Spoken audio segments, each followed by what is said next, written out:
Ambassador Tae-ho Kim sat straight in his chair. His face showed nothing, but inside he was angry. This was the 5th time this year that the Galactic Council had ignored Earth's requests. The motion to expand human colonization rights is denied, said the Moralian counselor. His 6 eyes didn't even look at Tae-ho when he spoke. Tae-ho looked around the Grand Council chamber. 53 alien species were represented here. Humans had joined only 30 years ago. They were still seen as newcomers. The chamber was built in a huge circle. The oldest species, the ones who called themselves the Ascended, sat at the center. Everyone else sat further out, based on how long they had been council members. Earth's seat was near the very edge. However, the Moralian continued, "We will grant expanded territory rights to the Vulnari Collective." Tae-ho frowned.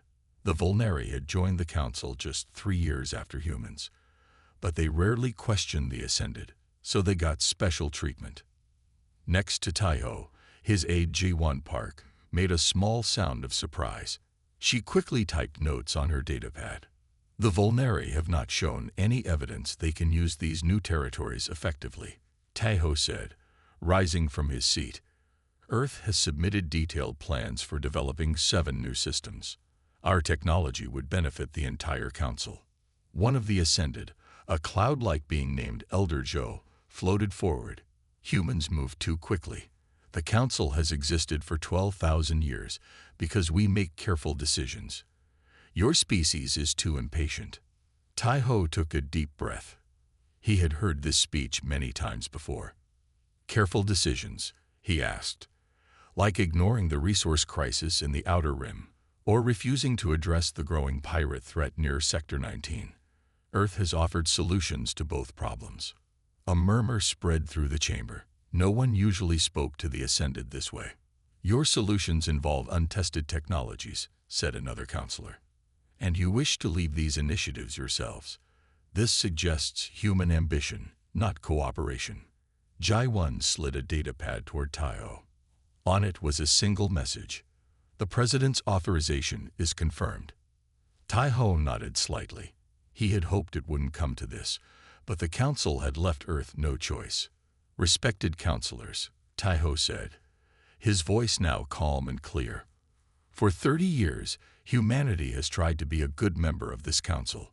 We have shared our innovations, followed your rules, and respected your traditions. The chamber grew quiet. But in that time, you have blocked our growth at every turn. You use our technologies but limit where we can go. You praise our creativity, but ignore our advice. The Moralian counselor stood up. Ambassador Kim, this is not the appropriate. I am not finished, Tae-ho said firmly. Today, you have shown once again that this council does not treat its members equally. The Ascended control everything while pretending to value cooperation. He pressed a button on his console, and a formal document appeared on every counselor's screen. By authority of Earth's united government, I hereby announce our complete withdrawal from the Galactic Council, effective immediately. The chamber erupted in shouts and cries. Some counselors stood up in shock. Others began arguing with each other. One of the Ascended, a crystalline being, spoke with a voice like breaking glass. This is not permitted. No species has ever left the council voluntarily. Then we are the first, Tae-ho said simply. But I doubt we will be the last. Ji-won looked pale, but determined as she stood beside Tae-ho. Earth's ships and citizens will begin leaving council space within the week. Tae-ho continued. We will establish our own trade agreements with any species who wish to work with us directly. This is madness, the Moralian counselor shouted. You cannot survive without the council's protection and resources. Tae-ho smiled for the first time that day. I believe you have it backward, counselor. Let us see how the council fares without Earth's innovations and assistance. He bowed once, then turned to leave. Ji-won followed, her steps quick and nervous. Behind them, the council chamber descended into chaos. As they walked toward their ship, Ji-won whispered, Do you think we did the right thing? Tae-ho looked at her. No, Ji-won. We did the necessary thing. There's a difference. The door to their ship closed behind them, shutting out the sounds of the crumbling order they were leaving behind. 3 months had passed since Earth left the Galactic Council. Commander Han Gil-Lee stood on the bridge of the EDS Sentinel, watching as the last human colony on Proxima B was emptied. "Status report," he said to his crew. 97% of colonists are now aboard transport ships, replied his second-in-command. The remaining settlers are loading the last of their equipment. Han Gil nodded. This was the 12th colony his fleet had evacuated in the past month. Each time, they followed the same careful plan. Take everything useful. Leave nothing for the Council to study or use. Through the view screen, he could see Council observation ships watching from a distance. They never interfered. They just watched and waited, probably hoping to see humans fail. "Sir, we're receiving a message from Earth Command," said the communications officer. Han Gil moved to a private screen. The face of Admiral Cho appeared. "Commander Lee, is the Proxima withdrawal on schedule?" "Yes, Admiral. We'll be finished within 3 hours." "Good. Then your fleet will proceed to Phase 2. Han Gil's heart beat faster. Phase 2 was the part of Earth's plan that the Council knew nothing about. "Understood, Admiral. We won't let you down." When the call ended, Han Gil looked at the star map on his console. The red dots showed all the places where humans used to live in Council space. The green dots showed their destination, a region far beyond Council scanning range. "Attention all ships," he announced over the fleet channel. "Prepare for synchronized jump to the Haven coordinates." In a distant part of the galaxy, engineer Su-Min Kang floated in zero gravity. Through her helmet visor, she watched as massive robotic arms assembled the final pieces of Starforge Alpha. The Starforge was humanity's greatest secret, a fully automated manufacturing station that could build anything from starship parts to medicine.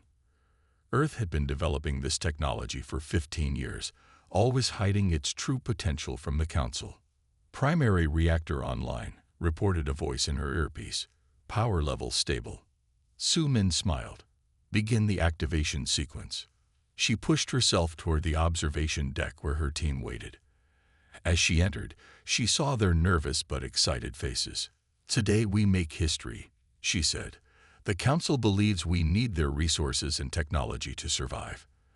They think without their trade networks, Earth will come crawling back within a year." She gestured to the massive structure outside the window. "This is our answer. With 5 Starforges operational, we can produce everything Earth needs. No more unfair trade agreements. No more technology restrictions." On the main screen, lights began to flash green as each system came online. When the final light changed, a cheer went up from the team. Su-Min's assistant handed her a ceremonial bottle. "Would you like to do the honors?" She took the bottle of champagne and faced the window. "To independence," she said, and pressed the release button that launched the bottle toward the Starforge hull. Back in Council space, the Ascended met in their private chamber. "The humans have withdrawn completely," said Elder Zoe. "Their colonies are empty. Their diplomats have all returned to Earth." "As expected," replied the crystalline elder. "They are making a statement, nothing more. Without Council resources, they cannot maintain their current standard of living." "Our analysts predict economic collapse within 6 standard months," added another. "Then they will return, humbled and ready to accept proper guidance." Elder Joe was not so sure. The humans took everything with them. Not just people, but all technology, all data cores, even their waste processing units. "A sign of desperation," said the crystalline elder dismissively. "Or preparation," countered Elder Zoe. "I have studied their history. Humans are most dangerous when underestimated." "Nevertheless," said the head elder, "the Council must not appear concerned. We will make no attempt to contact Earth. When they return, they must do so as supplicants." As the meeting ended, Elder Joe lingered. Something about this situation felt wrong. The humans had left too easily, too organized. But even Elder Joe, with all his 12,000 years of wisdom, could not guess what humanity was building beyond the edge of known space. In their arrogance, the Council had made a grave mistake.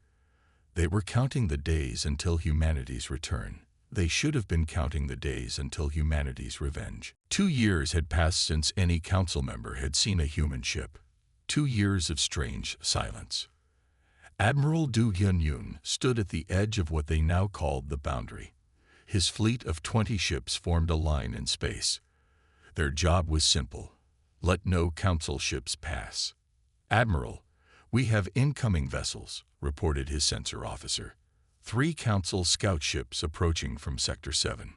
Do Hyun nodded calmly. "Send the standard warning." On the main screen, he watched as the message was transmitted. "You are approaching Earth-protected space. Turn back immediately." The council ships slowed but kept coming. "They're ignoring the warning." "Sir," said the communications officer. "Deploy drones," ordered Du Hyun. Standard formation. From each Earth ship, small unmanned drones launched into space. They moved quickly, surrounding the council vessels. The council ships stopped. For a moment, nothing happened. Then they turned around and left. Do Hyun allowed himself a small smile. The council was getting more careful. In the early days, they had tried to push past the boundary. They had lost ships. Now they just tested the edges, looking for weak spots. "Sir, we have a transmission from Haven Base," said the communications officer. Do Hyun walked to his private chamber to take the call. The face of Dr. Nayoung Choi appeared on the screen. "Admiral, the QEC network is ready for full deployment," she said, her eyes bright with excitement. "It works?" he asked. "Better than we hoped. We can now communicate instantly across any distance without using the Council relay network. They won't be able to detect or intercept our messages." This was huge news.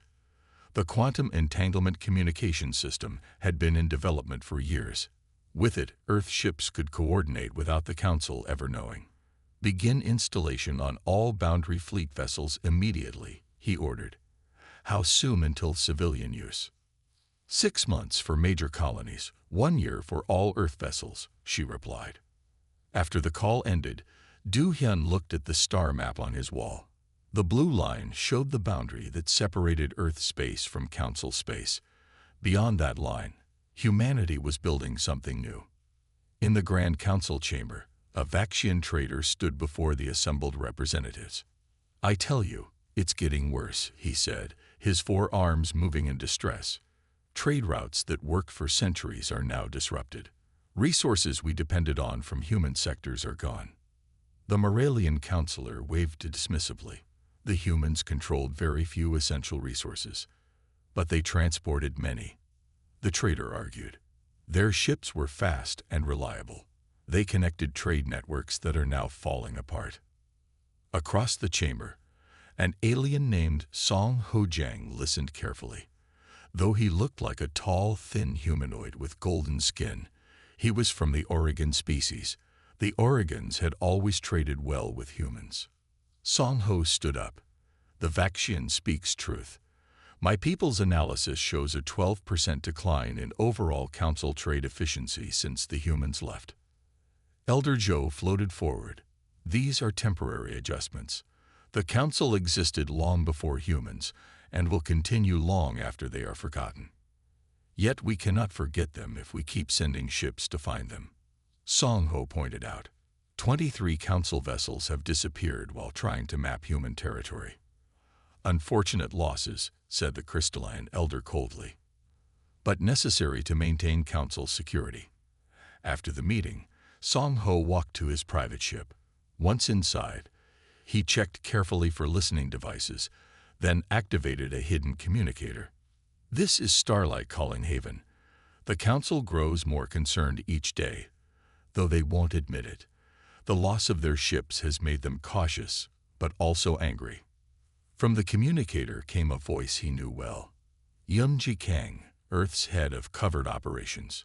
"Thank you, Starlight. Your information helps us greatly. Is your position still secure?" "For now," Song Ho replied. "But I may need extraction soon. The Ascended are beginning to question those who had close ties with humans. "We'll be ready," Yunji promised. "Just signal when the time comes." Song Ho ended the transmission and looked out his viewport at the Council capital world. The grand buildings and ancient monuments meant to show the Council's eternal power now seemed like hollow symbols of a fading era. The silence of humanity spoke louder than any words could. 5 years after humanity's departure, the Galactic Council faced its first major crisis.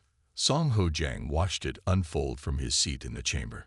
"Another trade route has been attacked," announced the Vaxian representative. "That's the 7th this month. The pirates are getting bolder." The chamber erupted in angry shouts. Council members pointed fingers at each other. No one wanted to take responsibility. Song Ho studied his data pad carefully. As a trader, he understood economics better than most counselors. The numbers were clear. Without humans, the galactic economy was falling apart. The ascended species had created a system where they controlled everything. They needed the humans as workers, inventors, and consumers. Now that system was breaking. "We must increase security patrols," demanded one counselor. "With what ships?" asked another. "Our fleet is already stretched thin." Song Ho remembered how the human military had protected many trade routes. The council had called it aggressive expansion back then. Now they missed that protection. Elder Zhou floated to the center of the chamber. "We have prepared emergency measures. Each council world must provide additional resources for fleet construction." "More taxes?" asked Song Ho, standing up. "My people's profits have fallen 40% since the human withdrawal. We cannot pay more." The crystalline elder's voice rang out. "Those who cannot contribute must accept reduced council protection." This was a threat, and everyone knew it. Song Ho felt cold anger spread through him. The Ascended were sacrificing the younger species to maintain their power. After the meeting, Song Ho hurried to his ship. This news was too important to wait. He needed to contact Earth immediately. In a secure room deep under the Earth's Pacific Ocean, Yunji Kang reviewed Song Ho's report with growing concern. "The Council is fracturing faster than we predicted," she told her team. "The Ascended are demanding more resources from member worlds while offering less protection." Her assistant looked worried. "Could this lead to war within the Council?" "Possibly," said Yunji. "But more likely, it will lead to more species considering independence." She pulled up a holographic map showing Council space. Red spots marked areas of pirate activity. There were many more red spots than there had been just a month ago. "The Council built a false economy," she explained. "They kept certain species dependent on others. They controlled who could trade with whom. When we left, we broke a key link in their chain." She turned to her communications officer. "Send a message to Song Ho. Tell him to prepare for extraction. It's getting too dangerous for him there." Song Ho received the message that night.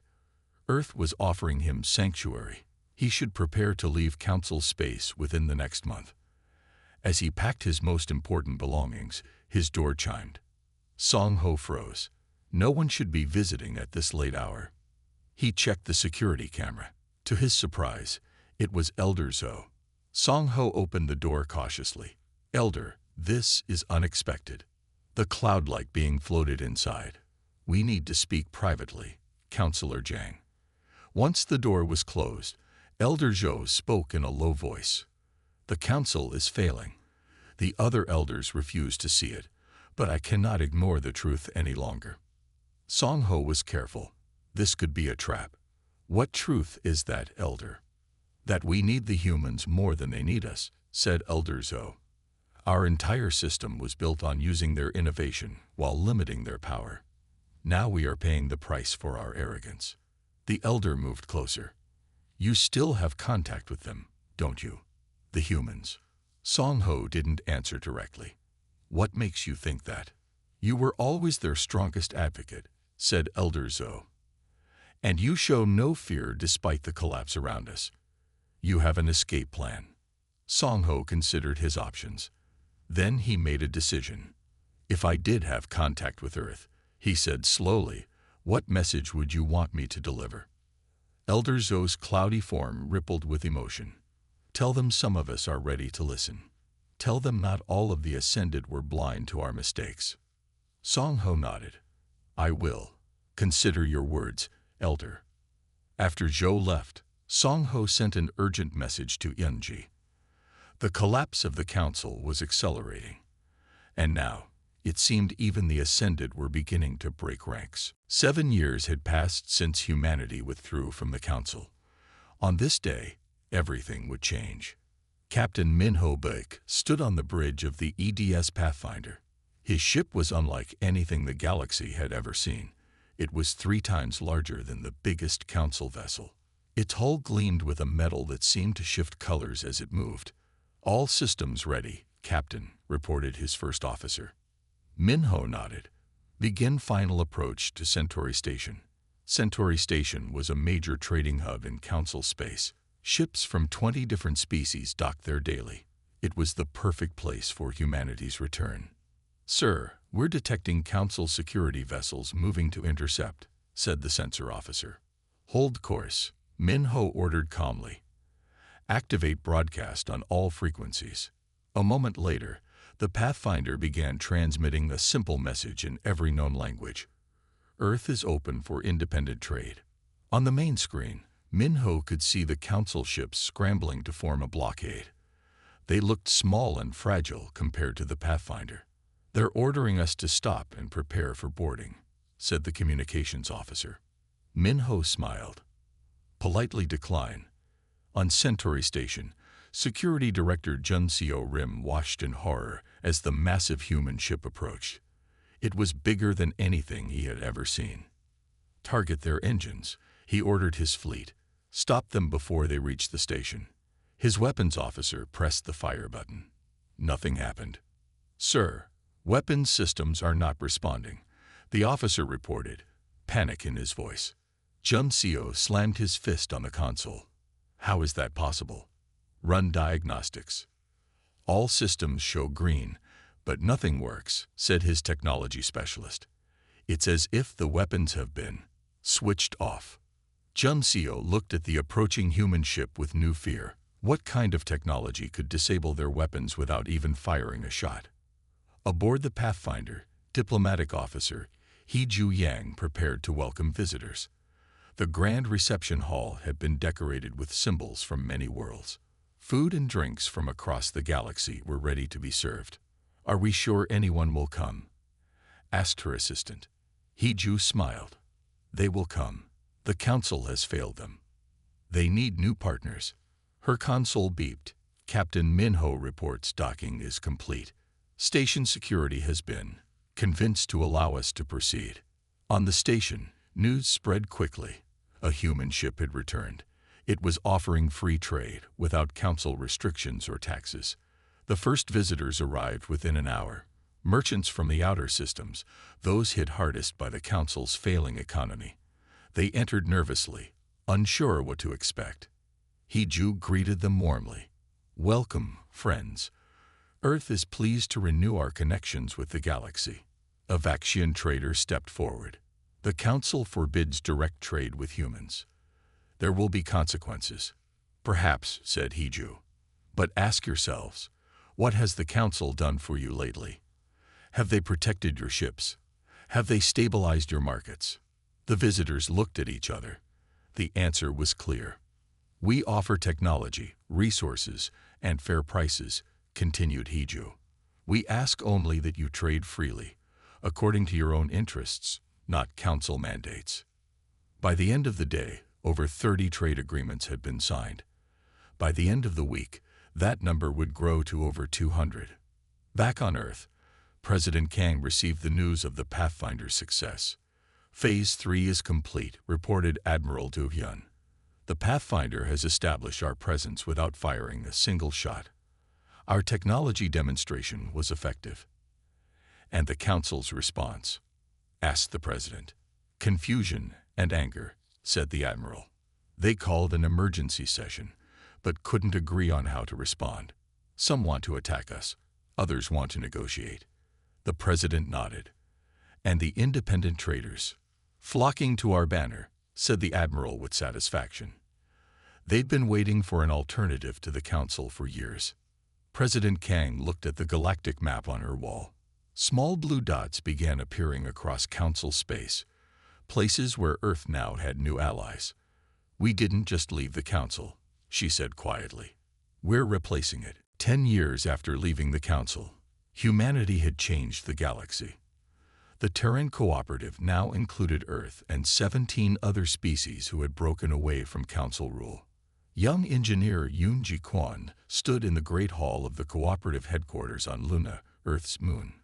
Around her, representatives from many worlds gathered to witness a historic moment.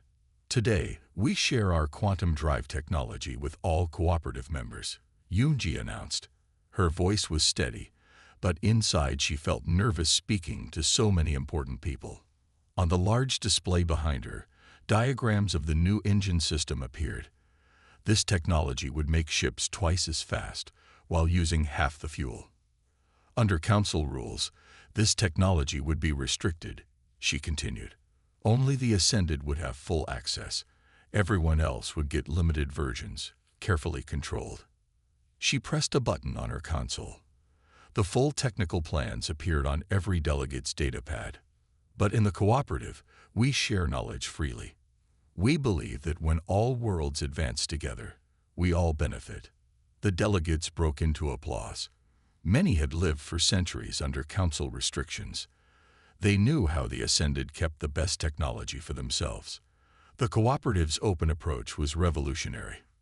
In the Council chamber, things were very different. The Grand Room was now half empty. Many seats remained vacant where representatives from worlds that had joined the Cooperative once sat. The Ascended still occupied the center of the chamber, but they no longer looked confident or powerful. They looked worried. "The Terran Cooperative has opened 3 new trade routes in the Orient sector," reported one counselor. "They're offering protection from pirates at half the cost we charge." "This cannot continue," said the Crystalline Elder. "We must take military action against these rebels." Elder Zhou floated forward. "With what fleet? Our shipyards cannot match their production. The humans' Starforge technology builds vessels faster than we ever could."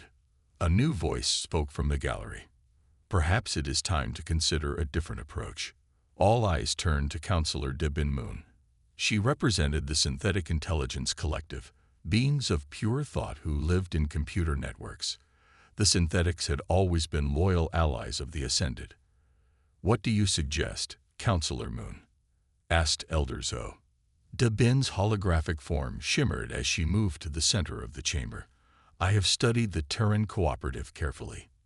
Their approach is logical. They do not restrict technology. They do not impose strict hierarchies. Each member maintains independence while benefiting from collective strength." The Crystalline Elder's voice was sharp. "You sound like you admire these rebels." "I evaluate systems based on efficiency," replied De Bin calmly. "The Council system has become inefficient. The Cooperative system shows superior results." A murmur ran through the chamber. No one had expected this. "What exactly are you proposing?" asked Elder Zhou. De Bin's holographic eyes scanned the room. "The Synthetic Collective has voted. We will seek membership in the Terran Cooperative." The chamber erupted in shouts of treason and betrayal. De Bin waited for the noise to die down. "This is not betrayal. It is evolution. The Council refuses to change. We cannot afford to cling to a failing system." As she spoke, dozens of synthetic representatives rose from their seats and moved toward the exit. "This Council chamber, once the center of galactic power, will soon be a museum," De Bin said. "You can join the future, or you can be left behind in the past." Later that day, Yoon-ji Kwon received surprising news. The Synthetic Collective wanted to join the Cooperative. "Is this a trick?" she asked President Kang during an emergency meeting. "We don't think so," replied the President. "Our intelligence suggests the synthetics have been unhappy with the Council for years. The Ascended treated them as tools, not equals." Admiral Du Hyun nodded. "This could be a major advantage." The synthetics have access to much of the Council's secure data. President Kang looked thoughtful. We've built the cooperative on trust and mutual benefit. If the synthetics are genuine in their desire to join us, we should welcome them. Yoonji understood what this meant. The Council was truly failing now. The new order that Earth had created was becoming the dominant power in the galaxy. And they had done it not through war, but through fairness and cooperation. The very values the Council had always claimed, but never truly practiced. 12 years had passed since humanity left the Council. The galaxy had changed dramatically. The Terran Cooperative now included 29 species. The Council, once all-powerful, now controlled less than half its former territory. But a new threat had emerged that would change everything again. Admiral Jeho Shin stood on the bridge of the flagship Guardian, staring at the images on the main screen. The pictures showed strange ships moving at the edge of the galaxy, ships unlike any seen before. How many? He asked his intelligence officer. We've counted over 500 vessels so far, sir. They're coming from beyond the galactic rim. Jeho frowned. Any response to our communication attempts? None, sir. They ignore all standard frequencies. This was troubling news. For the past 3 months, these unknown ships had been appearing in greater numbers. They didn't attack, but they didn't communicate either. They just moved slowly inward, toward populated space. Sir, we're receiving an emergency transmission, reported the communications officer. It's from the Council. Jeho raised his eyebrows in surprise. The Council rarely contacted the cooperative directly. Put it through, he ordered. The screen changed to show the face of the crystalline elder. The being who had once spoken so dismissively of humans now looked worried.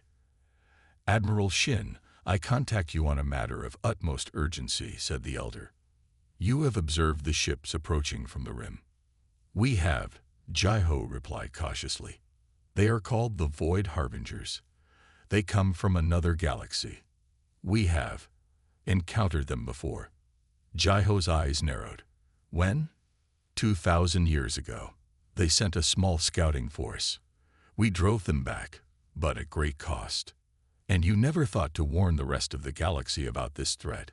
Jeho asked, anger in his voice. The elder's crystalline form shimmered with what might have been shame. The Ascended Council decided that knowledge of the Harbingers would cause unnecessary fear. We believed we had centuries before they would return. But now they're back sooner than you expected, Jeho said. It wasn't a question. Yes, and in far greater numbers. The elder paused. Admiral, we need Earth's help. The Ascended had been developing defenses against the Harbingers, but our progress was slowed when you left. Your scientists were key to several breakthrough technologies. Jeho kept his face neutral, but inside he felt both anger and satisfaction. The mighty Council was now begging for human help. I will relay your message to Earth Command, he said formally, but I make no promises. After the call ended, Jeho sent an urgent message to Earth. The President would need to know about this immediately. In a secure research facility on Mars, scientist Se-Jin Hong received unexpected visitors. President Kang herself, along with Admiral Du-hyun, and the head of Earth Intelligence, Eun-ji Kang. Se-Jin bowed respectfully. Madam President, this is an honor. Dr. Hong, we need to know about your work on the Void Harbingers, said the President directly. Se-Jin's eyes widened. How do you know about that? It's classified. MG stepped forward. When we left the Council, we took copies of their secure archives. We found references to these Harbingers and their previous invasion. We've been quietly preparing defenses ever since. Show us what you have, ordered the President. Se-Jin led them into her laboratory. On large screens, designs for advanced weapons and shield systems were displayed. We've been developing these based on fragmented Council records, she explained. The Harbingers use a form of quantum phase technology that makes conventional weapons useless against them. And your solutions? Asked Admiral Do-hyun. Se-Jin smiled. We've created counterphase shields and weapons that can penetrate their defenses. We've also developed communication systems that might let us talk to them. Talk to them. The president looked surprised. The council just wants to destroy them. That's because the council never tried to communicate, Sejin replied. Our research suggests the Harbingers might not be hostile at all. They might simply be curious or even desperate. They're coming from a dying galaxy. They might be refugees, not invaders. The president looked thoughtful. The council is asking for our help. They admit they can't face this threat alone. Then we have leverage, said Yunji with a smile. We can set terms. Exactly, agreed the president. It's time to send the council an ultimatum of our own. The Grand Council chamber had never seen a meeting like this before. On one side sat the remaining council representatives, led by the Ascended. On the other side sat the delegation from the Terran Cooperative, led by Diplomatic Director Jae-won Cho. The room was tense. Everyone knew what was at stake. The Void Harbingers have entered council space, said Elder Zo. They destroyed 3 outposts in the past week. Our weapons cannot stop them. Jae-won nodded calmly. We understand the situation. The cooperative is prepared to help. What do you want in return? Asked the crystalline elder bluntly. Jae-won opened a data pad and slid it across the table. These are our terms. The council representatives looked at the document. Their faces showed shock, then anger. This is outrageous, said the Morellian counselor. You want us to dissolve the entire council structure, to end the special status of the Ascended. This is the system that has maintained peace for 12,000 years. A peace built on control and secrets, replied Jae-won. If the Ascended had shared knowledge of the Harbingers, all species could have prepared. Instead, you kept it to yourselves, and now you face destruction. Elder Zhou floated forward. We need time to consider these demands. The Harbingers will not wait, said Jae-won firmly. You have 24 hours to decide. Then we will act to protect cooperative space, with or without you. Back on the Terran flagship, Captain Hyo-rin Kim prepared her crew for what might come next. Her ship, the Horizon, carried the most advanced weapons Earth had ever built. Harbinger fleet has changed course, reported her sensor officer. They're moving directly toward the Council capital system. Hyo-rin frowned. Time to intercept. At current speed, 48 hours. This was bad news. The Council would have to decide quickly. Her communications officer looked up. Captain, we're receiving a transmission from Council headquarters. They've accepted the terms. Hyo-rin felt relief wash over her. Inform Earth Command immediately. Then set course to intercept the Harbinger fleet. As her ship moved toward the approaching aliens, Hyo-rin reviewed the defense plans. Earth scientists had created special shields to protect against Harbinger weapons. They had also built a new communication device that might let them talk to the strange visitors. Deploy the communication array, she ordered. The crew worked quickly, extending a complex antenna from the ship's hull. Array deploy, Captain. Beginning transmission. The message was simple, broadcast in mathematical patterns that should be understandable to any advanced species. We wish to communicate. We mean no harm. For hours, there was no response. The Harbinger ships kept coming. Then suddenly, the lead alien vessel slowed. A strange signal came back, using the same mathematical patterns. Communication accepted. On Earth, President Kang met with the Council leadership to sign the new agreement. The document would dissolve the old Galactic Council and create the new Interstellar Concord, where all species would have equal representation. By signing this, said the President, we begin a new chapter in galactic history. Elder Zhou, representing the Ascended, looked both sad and resigned. 12,000 years of tradition ended in a day. Not ended, corrected the President. Transformed. Your knowledge and wisdom will still be valued, but no longer will it be used to control others. As they signed the document, a message arrived from Captain Hyo-rin. Madam President, we've established communication with the Harbingers. They're not invaders. They're refugees, just as we suspected. Their home galaxy is dying. They've been trying to make contact for centuries, but the Council's defensive policies kept them at bay.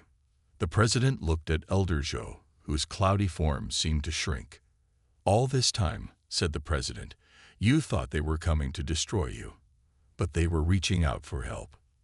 "We misunderstood," admitted Elder Zhou. "Our fear led us to see threats where there were none.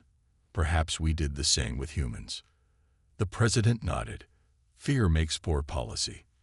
The new Concord will be built on understanding and cooperation, the values humanity never abandoned, even when we left the Council." As the signing ceremony ended, news spread across the galaxy. The old order was gone. A new alliance was forming. And for the first time, the galaxy would welcome strangers rather than fear them. 20 years had passed since humanity abandoned the Galactic Council. Now the Grand Plaza on the neutral world of Avalon was filled with thousands of beings from across the galaxy. They had gathered to celebrate the 5th anniversary of the Interstellar Concord. Former Ambassador Taiho Kim sat in a place of honor. His hair was now white, his face lined with age, but his eyes were bright as he watched the ceremony unfold. Beside him sat Jai-1 Park, once his aide, now Earth's representative to the Concord. "Did you ever imagine it would turn out like this?" Jai-1 asked softly. Taiho smiled. "Not exactly like this, but I knew things had to change." On the central stage, representatives from 200 species stood together. Among them were humans, former council members, and even the Void Harbingers, whose tall, elegant forms now seemed less strange than they once had. "5 years ago, we created something new," announced the Concord chairperson, a member of the once feared Harbingers. "Not an empire, not a council of the few ruling the many, but a true partnership of equals." The crowd cheered. Children from different species released colorful floating lanterns into the sky. "None of this would have been possible without Earth," continued the chairperson. "When humanity left the old council, they showed us all that another way was possible." Taiho felt a mix of pride and humility at these words. So much had changed since that angry day when he had announced Earth's withdrawal. After the ceremony, a small reception was held for the founding members. Among them was Elder Zhou, one of the few ascended who had embraced the new order. "I was wrong about humans," Zhou said, approaching Taiho. "We all were. We saw your independence as a threat. We should have seen it as a strength." Taiho bowed respectfully. "And we could have been more patient, perhaps. But sometimes a clean break is needed before true healing can begin." Later, as the celebration continued, Jai-1 and Taiho walked through the gardens of the Concord headquarters. "There's something I've always wanted to ask you," said Jai-1. "When we left the council, did you know it would lead to all this? A better galaxy? Or was it just anger and frustration?" Taiho stopped by a fountain and looked up at the stars.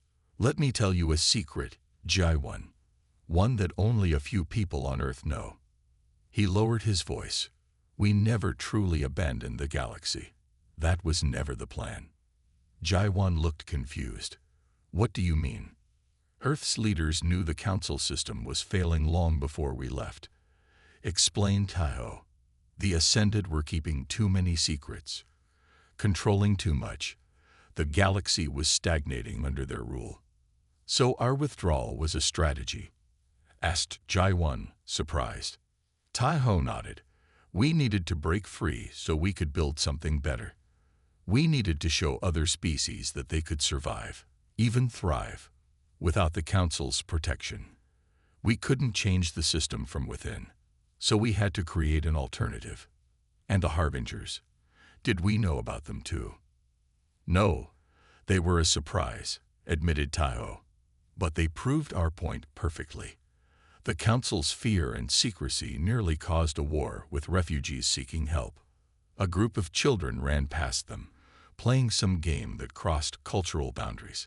Human children, Harbinger children, and youngsters from a dozen other species, all laughing together. Look at them. said Taiho, smiling. They'll grow up in a galaxy where cooperation is normal, where different doesn't mean dangerous. Jaiwan nodded. So we didn't abandon the galaxy. We forced it to grow up and face its problems. Exactly, said Taiho. Sometimes the best way to fix a broken system isn't to repair it. It's to build a better one and let people choose. As night fell, the celebrations across Avalon continued. Ships in orbit lit up the sky with beautiful light displays. Species that had once been enemies now celebrated together. Humanity had not abandoned the galaxy. They had saved it by showing a different path, one based on equality, openness, and true cooperation. And that would be their legacy for thousands of years to come. The end.